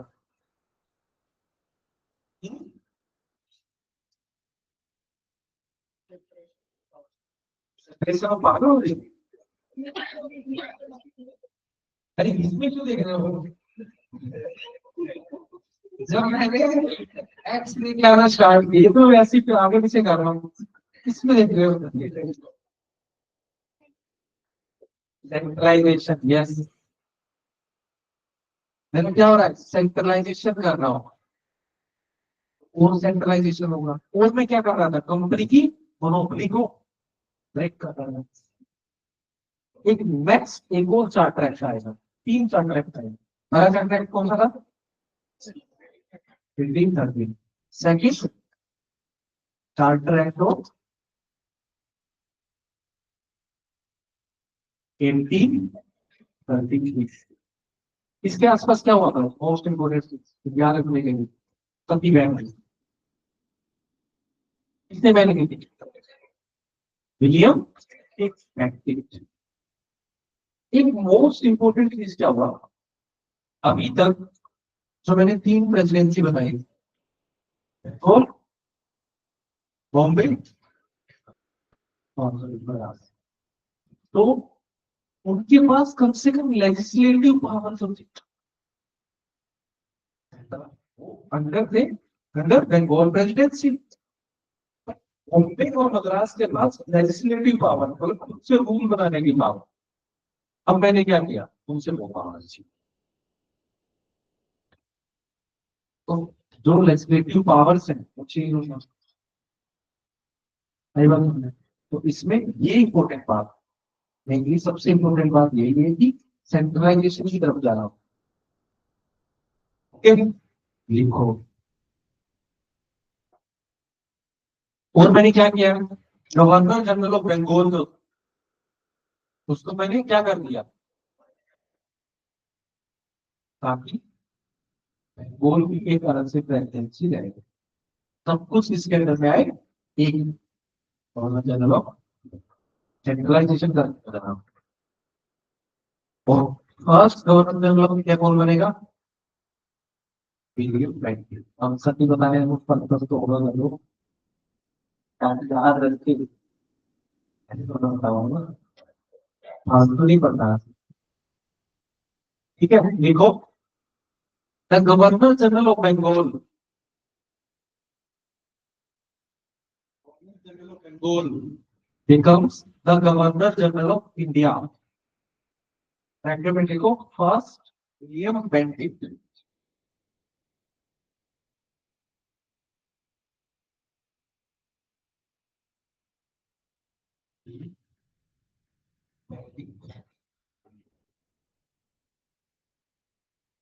और क्या होगा, governor general of India got the legislative power of whole India। मतलब अब गवर्नर जनरल ऑफ इंडिया जो होगी, जो भी लॉ पास करेंगे वो सिर्फ बंगाल के ही नहीं होगा, सबके लिए होगा। आई बात समझ रहे हैं? अरे आएगी नहीं आएगी, पहले अलग से रूल्स बन रहे थे, अलग से लॉज बन रहे थे बॉम्बे और मद्रास में। अब कौन बनाएगा, गवर्नर जनरल ऑफ इंडिया। आप इनको मैंने क्या छोड़ा था यहाँ पे, मोनोपोली हट गई थी, किसमें ट्रेड कर रही थी, ये इन चाइना, ठीक है था। अब मैंने एंटायर जो रेवेन्यू, जो कंप्लीट मेरी कमर्शियल एक्टिविटी है ईस्ट इंडिया कंपनी की, ईआईसी की जो कमर्शियल एक्टिविटी है वो बंद कर देना।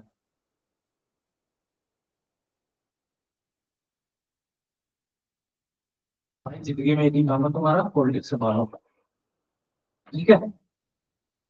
तो ये एक्टिविटीज एंड कर दी। अब ईआईसी क्या बन गई, क्या बॉडी बन गई, पॉलिटिकल एंड एडमिनिस्ट्रेटिव बॉडी बन गई। आ रहा है समझ?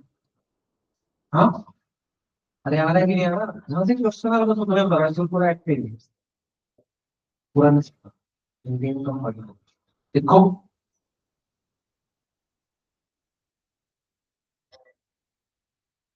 EIC's commercial activities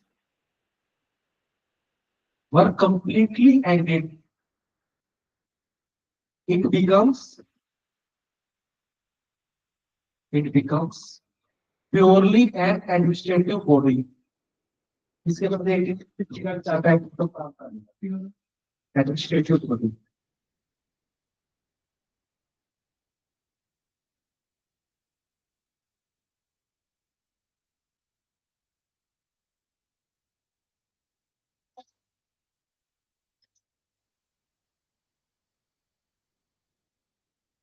बात समझ रहे हैं? सेंट्रलाइजेशन हो रहा है पूरा, होना ठीक हो रहा. अब क्या होगा? क्या होगा?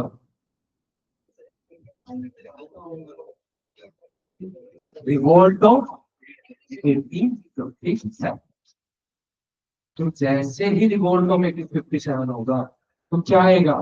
चार्टर एक्ट 1850 याद है कोई काम है. Government of India act 1850.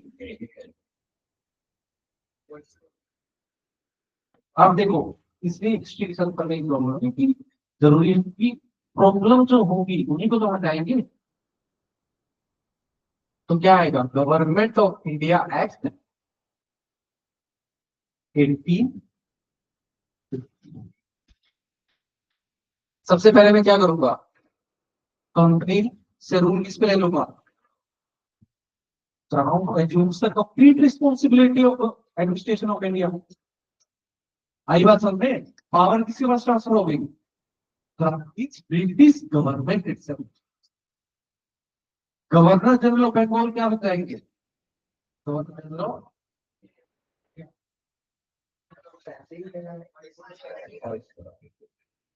और तो मैंने अपनी एडमिनिस्ट्रेशन चलाने के लिए कौन कौन सी बॉडी बना रखी थी?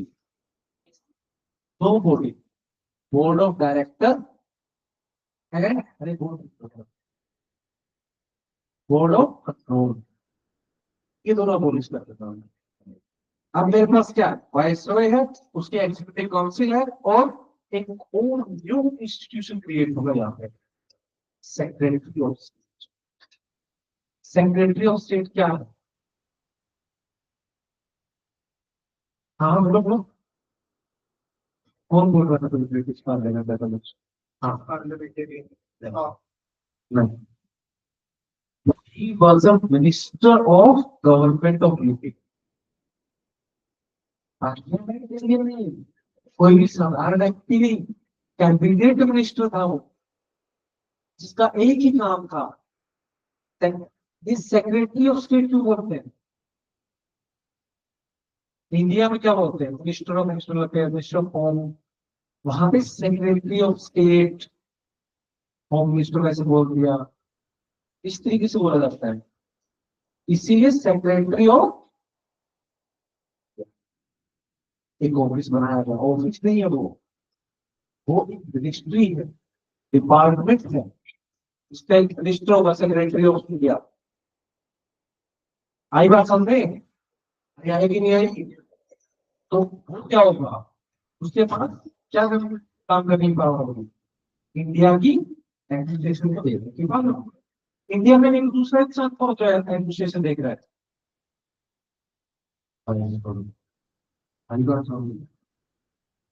तो इसीलिए भारत में जो भी एक्ट आएंगे ना, उनके नाम कैसे होंगे? Montagu, Chelmsford, Morley, Minto. अभी जो मोर्ले है वो सेक्रेटरी ऑफ स्टेट है क्या? नहीं.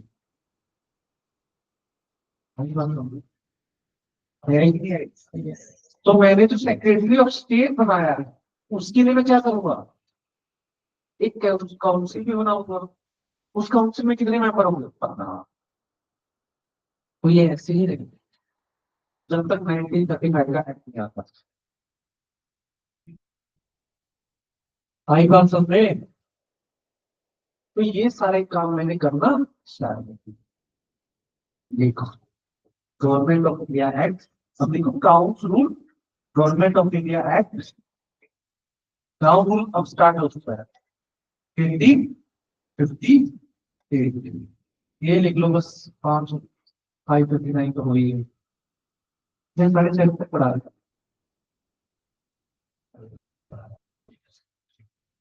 तो इन एग्रीड सॉरी एंड ऑफ कंपनी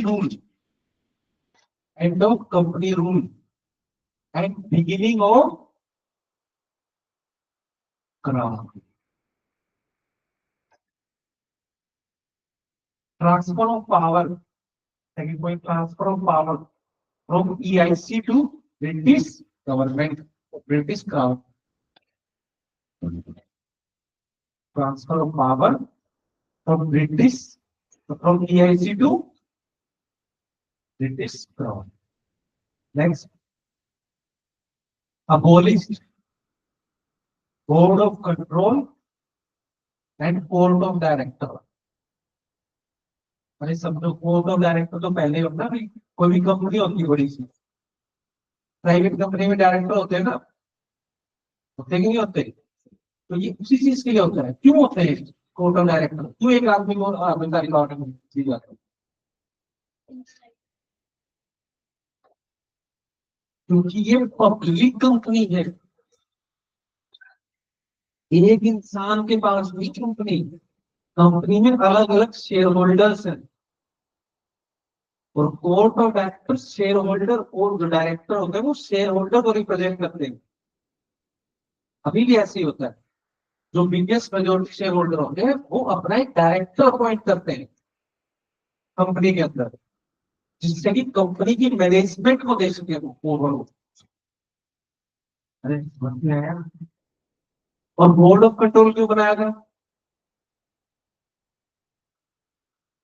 बोलो बोलो। यस, क्योंकि कंपनी अब एक प्योरली कॉमर्शियल कंपनी नहीं रही, वो क्या कर रही है?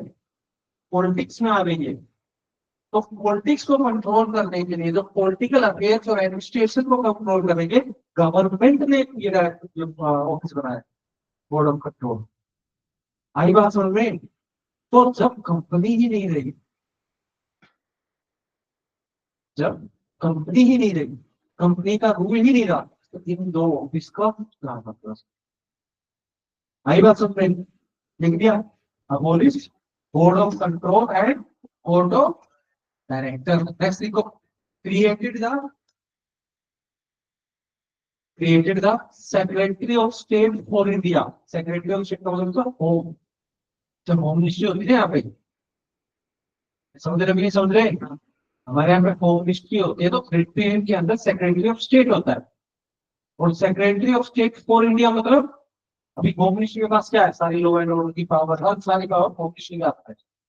Secretary of state for India के हाथ में सारे इंडिया के एडमिनिस्ट्रेशन की क्या है? created Secretary of State for India and also established 15-member council and also established 15-member council to 15-member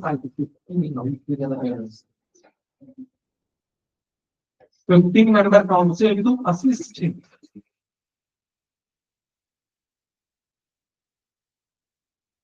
Governor General of India becomes the Viceroy of India. Bracket में देखो, फर्स्ट लॉर्ड कैनिंग।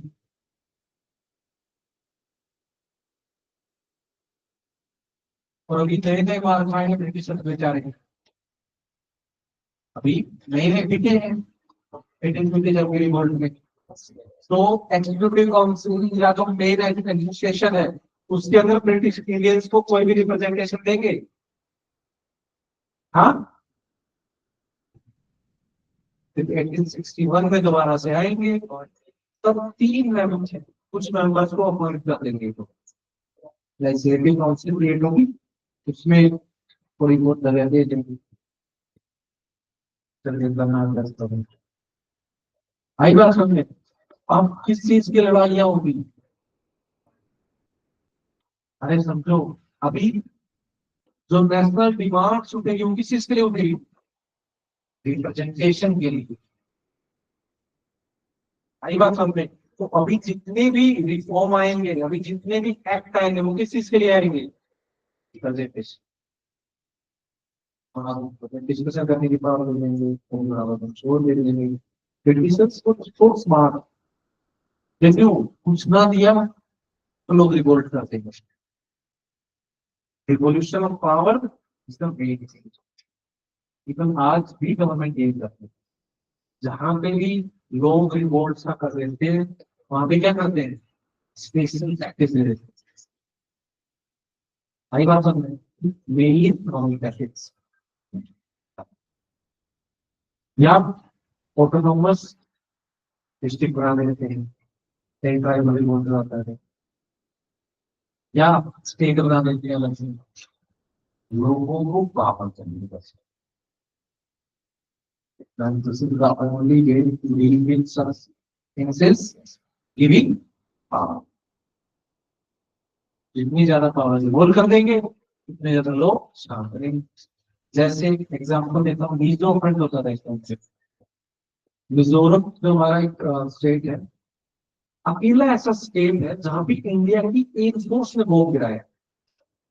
इंडिया की धरती पे कभी भी Indian air force कभी नहीं आई, और सिर्फ रोड मैसेज सिंबोलिज्म बहुत बड़ा। हमारी अगर एयरफोर्स हमारी कंट्री में ऑपरेट करे तो फिर तो बहुत बड़ी प्रॉब्लम है। हमारे एयरफोर्स का यूज डिस्क्रिमिनेटरी नहीं होता। वहां बम गिरेगा तो इनोसेंट भी मरेगा, जो गुनेगार है वो। आई बात समझ। तो मिजोरम बहुत ज्यादा प्रॉब्लम, हमारी एयरफोर्स ने बम गिराया था क्योंकि ससेशनिस्ट टेंडेंसी, सेशनिज्म कहा जाता है, एक मिजो फ्रंट होता था। आई बात समझ में? तो फिर टाइम में होंगे कोई नाम का मेरा इच्छा नहीं से बचता। उन्होंने जाके डील किया कि भाई क्या करोगे, क्या रखना है सब करोगे, आप जाओ मेन स्ट्रीम पॉलिटिक्स में आओ, इलेक्शन लड़ो। तो सारे लोग तो तुम्हें सपोर्ट कर रहे हैं, कभी तो तुम्हें इतने ज्यादा प्रॉब्लम कर रहे हो। तो अगर सारे लोग तुम्हें सपोर्ट कर रहे हैं तो तुम ही आओगे पावर में, फिर बन जाना। और इस टाइम पे जो डिसीजन है वो कभी एक टाइम पे चीजों का इधर उधर। भाई बात सुन रहे हैं, ऐसे भी किया जाता है वरना वो लोग बंदूक उठाए रखते हैं। कैसे एनएससीएन को, Naga council, Naga socialist council, जो भी एनएससीएन जो था नागालैंड की ऑर्गेनाइजेशन, तो कैसे डील किया गया? क्या बोलते हैं कि मेन स्ट्रीम में आ जाओ, पॉलिटिक्स करो, चुनाव लड़ो, जीत जाओ, तुम्हारा ही चुनाव होगा, क्या ही दिक्कत है, बस इंडिया से बाहर जाने की बात होता। यह इसे इनडिस्ट्रक्टिबल क्रिमिनल, डिस्ट्रक्टिबल स्टेटमेंट तोड़ के बनाने के लिए कोई दिक्कत नहीं, तो ज्यादा चलो मत अपना पीटे जाओ। आई बात समझ में? क्यों बार बार हम कश्मीर के अंदर कहीं और भी नया स्टेट बना देते हैं, तो फोड़ कर देते हैं? ये सारी बात क्या है? To accommodate the aspirations of people. People की एस्पिरेशन क्या होती है? Power. Everyone wanted power. Why they wanted representation in the legislative council?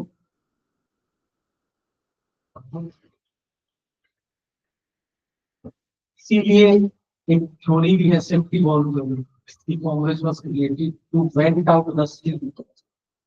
Revolution ना हो वो भागते रहेंगे, बट आउट ऑफ हैंड फिर इन लोगों ने बहुत ज्यादा कहीं वहां कर मतलब सारा इलाका समझे ना, उंगली पकड़ के ऐसे हराए, बहुत बड़ी बहुत पहुंचा पहुंचा होता है। आप पकड़े ब्रिटिश अपनी उंगली पकड़ा दी, हाथ पकड़ इंडिया वाला। आई बात समझ में क्या चल रहा है? अभी अभी क्या होगा? डिसेंट्रलाइजेशन ऑफ पावर होगा। 1861 का जो एक्ट आएगा उसमें वापस से लेजिस्लेटिव पावर दे दूंगा प्रोविंसेस को। डिसेंट्रलाइजेशन से क्या होता है? Power is like real estate. Real estate का ना, जमीन, जमीन की कीमत कब बढ़ती है? जब मेन चीज की जितना आप पास हो कितनी ज्यादा आपकी डिग्री की कीमत होती है। आई बात समझ में? तो पावर क्या होगी? डिसेंट्रलाइजेशन करने का मतलब क्या होता है? लोगों के जितने पास में पावर है लोग उतना ही खुश रहेंगे। पॉलिटिक्स क्यों डिमांड करते हैं स्टेट बनाने की और स्ट्रक्चर बनाने की प्राण क्योंकि पावर से पास चाहिए। आई बात समझ में? चलो खत्म मिलते हैं। कोई डाउट? मजा आ रहा है? हाँ आ रहा है बेटा? चलो मजा ही होता है। कभी